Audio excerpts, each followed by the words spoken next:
अस्सलाम वालेकुम नाज़रीन, आप देख रहे हैं JN न्यूज़ HD। आइए नजर डालते हैं आज की अहम खबरों पर।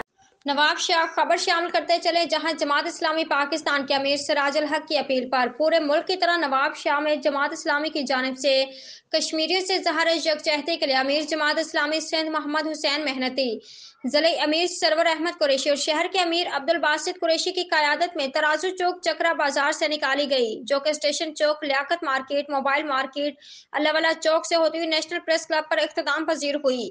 जहां तामीर मिल्लत हाई स्कूल के चाको चौबंद दस्ते ने अमीर जमात इस्लामी सिंध को सलामी पेश की। इस मौके पर उन्होंने एक खिताब करते हुए कहा कि कायदे आजम ने कश्मीर को पाकिस्तान की शरह करार दिया था। जब तक ये आज़ाद नहीं होगा, पाकिस्तान की तकमील नहीं होगी। उन्होंने कहा कि भारत ने जुल्म और जबर इस्तेबादात के जरिए कश्मीरी को महसूर कर रखा है, उन पर जुल्म सितम के पहाड़ तोड़े जा रहे हैं। जमात इस्लामी सिंध के अमीर ने अक़वाम मुत्तहिदा से सवाल किया कि इसने इंडोनेशिया में तैमूर की आज़ादी के लिए अपना किरदार अदा किया, लेकिन 75 साल से कश्मीर और फ़लस्तीनियों की जद्दोजहद इसे क्यों नजर नहीं आ रही? ये दोहरा मयार मुसलमानों के साथ क्यों रखा जा रहा है?